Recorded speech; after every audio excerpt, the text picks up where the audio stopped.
Okay, hello, welcome to a kind of random video that I thought up in my brain that's not necessarily that unique, but has been interesting in like the prep for this because it kind of went in a different way than I was expecting.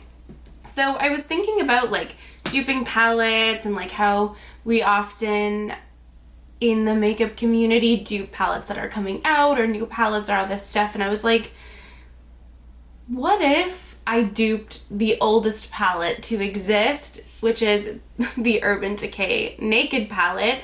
This actually isn't that old. When they were discontinuing this, I think they were running like some type of promotion or whatever, and my grandma actually bought this for me for Christmas one year, which funnily enough, I never ended up, like, I never had this palette, and then, I don't know, I really actually like having it. It feels like, not history, because historically I haven't had it for like that long really, but I don't know, it feels like just such a significant palette in the community, and I don't know, I just thought, what if I took this palette, like the concept of a pretty like neutral palette, and used shades that I just absolutely love in my collection. A lot of the shimmers, or most of the shimmers, are singles, like using some of my singles, and how any tweaks, if any, that I would make, and just kind of using this as like a duping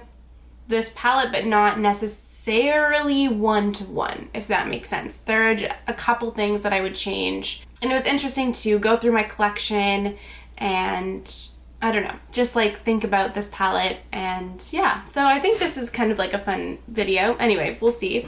How am I going to swatch this? I'm not sure. Maybe I'll do like side by side and then do like kind of like a side by side like close up arm swatch type of thing. So the first shade and the first actual change that I would make, or I'm going to make, is this shade Virgin, which is just, I think it's like slightly satin.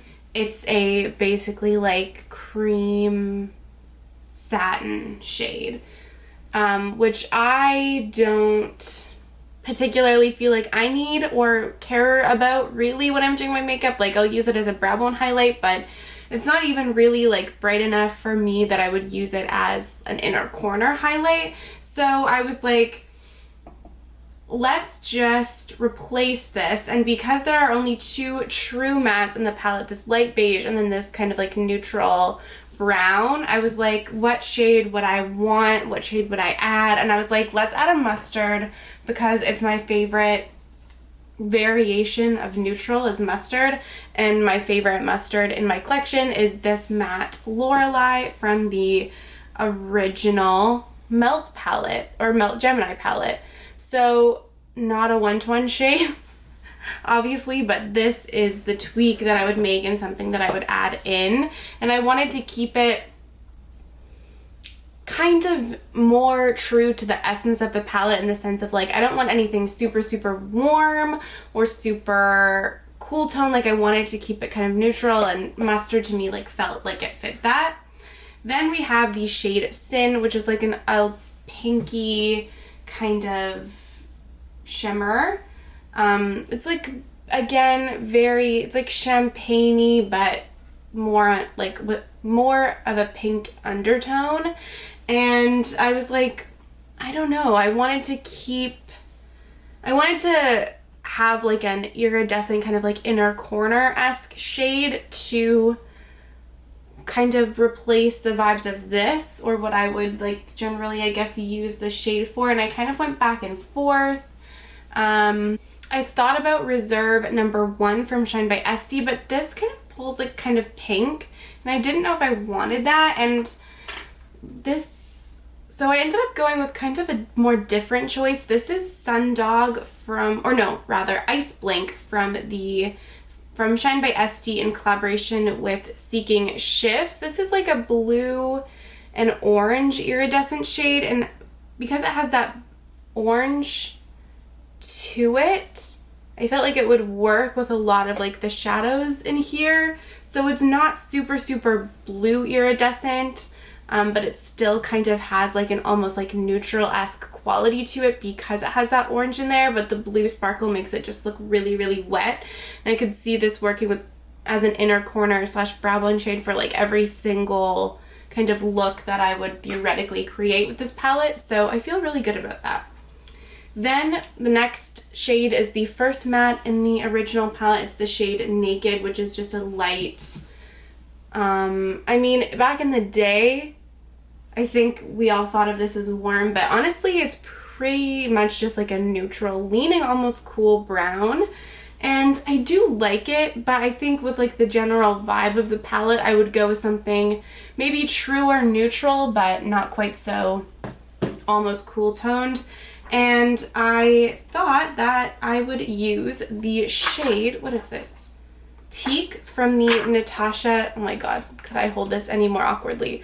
Natasha Denona Gold palette. I like the formula of this, and it feels just like a very kind of like a little bit deeper, but very just true neutral brown in a formula that I really like.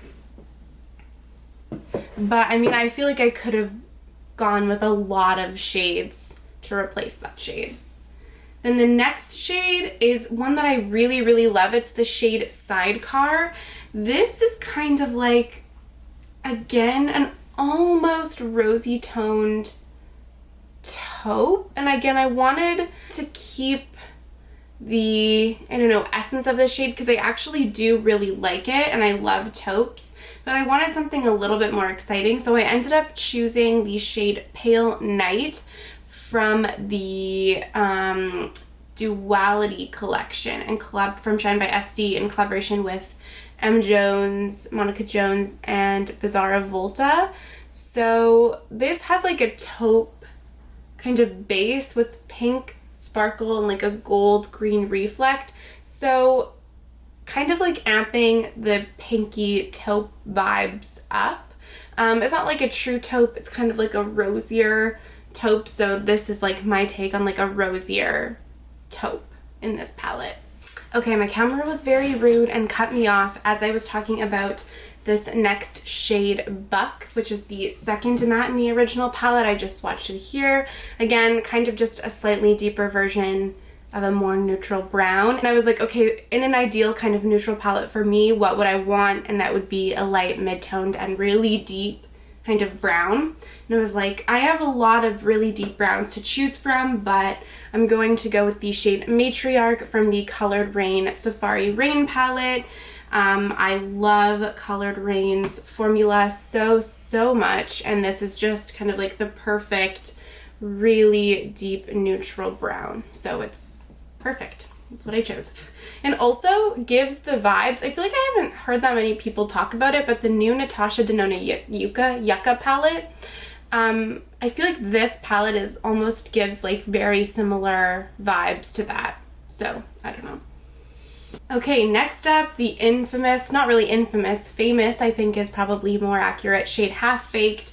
Just such an iconic shade, which is ironic because it is just the most standard gold metallic shade, and I kind of wanted to keep a little bit more true to the essence of a gold metallic, but make it a little bit more spicy. So I decided to choose the shade Foiling because it's maybe a little bit bronzier than true gold, which I personally prefer, but it has so much beautiful texture and sparkle, and it has like a warm base with a greeny gold shift. I love Foiling. I love Foiling so much. I think it's such an underrated indie single, and I knew when I was thinking of the concept for this video that I wanted to include this somewhere. This next shade is actually has been the hardest shade for me to dupe, the shade Smog, because I really wanted to just keep true to a like very almost neutral bronze. And I had a really hard time finding a shade like this in my collection, which I never would have expected. But I feel like I have a lot of older palettes with bronzes in them and a lot of newer palettes that I buy aren't necessarily neutral. I don't have a ton of bronzes. And I really like this like kind of like neutral, like true bronze. And the best kind of iteration of this that I could find was in the, again, Natasha Denona Gold palette, this shade right here, which is the shade Varis. It's just like a neutral bronze in a very similar like texture. It's not super shiny. It's kind of just like a metallic shade, but I almost still prefer the tone of Smog a little bit more. So honestly, I don't even know. I feel like I want to hunt for like more bronze shades now, which I never thought that I would actually say. And I'm running out of room, so I'm going to just move to the next side, but I will do like a half and half kind of up close arm swatch of everything. Next up, we have the shade Dark Horse. Oh my god. Fucking Jesus Christ. Next up, we have the shade Dark Horse, which is not really, it's like a very subtle metallic, very subtle, but it's like a really dark chocolatey kind of like metallic brown. And I was searching for a really dark chocolatey metallic brown, and I didn't have a ton of them. I thought that I had more to choose from, but what I'm going to go with is this shade from the Juvia's Place Nomad palette, this really dark shimmer here, which is super creamy. I really like it. Almost has a greeniness to it, but it's way creamier than the Urban Decay one is. It's more metallic, just like a better formula in general, a little bit deeper, but I think kind of gives the vision of what the shade is trying to be. The shade 24/7 from the Jaclyn Hill and Morphe palette would also be one that it was a contender as well. Next up, we have the shade Toasted. This is like another rosy bronze shade, but has a good amount of rosiness, like a good amount of pink to it. And again, this was one that I struggled with a little bit, but I ended up choosing the shade Opulent from Clionadh. It's a glitter multi-chrome from them. And at first, like, I feel like the rose gold shine in this kind of gives a similar vibe to the shade Toasted, but again, it has more texture. It's a little bit more interesting. There's purple to it. There's green to it. But I feel like it has like the initial shine, like kind of front facing a light source. I feel like gives a similar vibe to Toasted with a little bit of a twist. Then we have the shade Hustle, which is a slightly purpley toned dark metallic. And again, there was something about this that I really liked that I wanted to keep kind of true to the essence of. And the shade Miró from the BH Cosmetics Beautiful in Barcelona palette, I felt like really gave a similar vibe to this shade, but a little bit better. Again, it has that kind of like purpley plummy undertone with a little bit more like a purpliness to it, and I think it would look really quite nice with the concept of this palette. And then we have the shade Creep, which is a black with sparkle in it, like a matte black with sparkle. And what I knew was that I just wanted a matte black. I wasn't going to replace the black for sure because I love a black in a palette, but I would prefer it to be just straight up matte. And I was like, what's one of my favorite mattes in my collection? And it is the shade Bonnie from the original Melt Gemini palette. So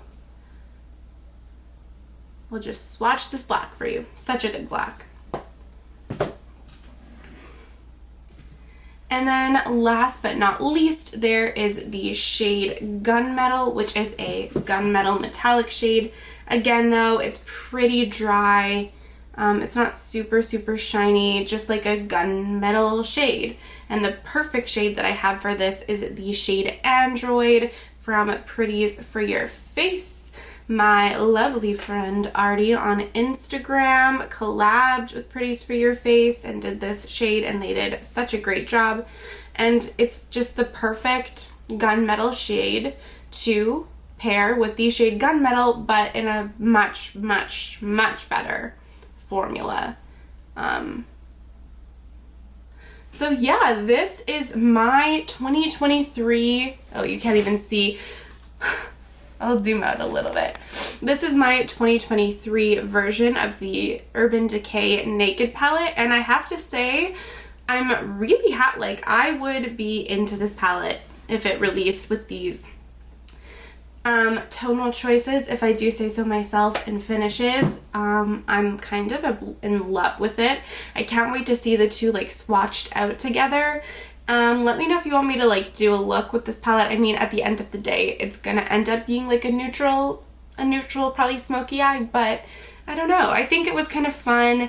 It let me like reflect on this palette and how it still has some merits, like the shade Smog. Still love it. But what kind of my preferences are and what, you know, new and special shadows I have in my collection that I've collected, that I have in my collection, that have come into my collection since this palette release and since I got this palette. And yeah, I don't know, it's just kind of fun. Let me know if you would like me to do another version of this with the Urban Decay Naked 2 and Naked 3, because I also have those and I think that might be fun as well. And yeah, let me know if you enjoyed it. Thank you so much for watching, and I would love to see you in my next video. Bye.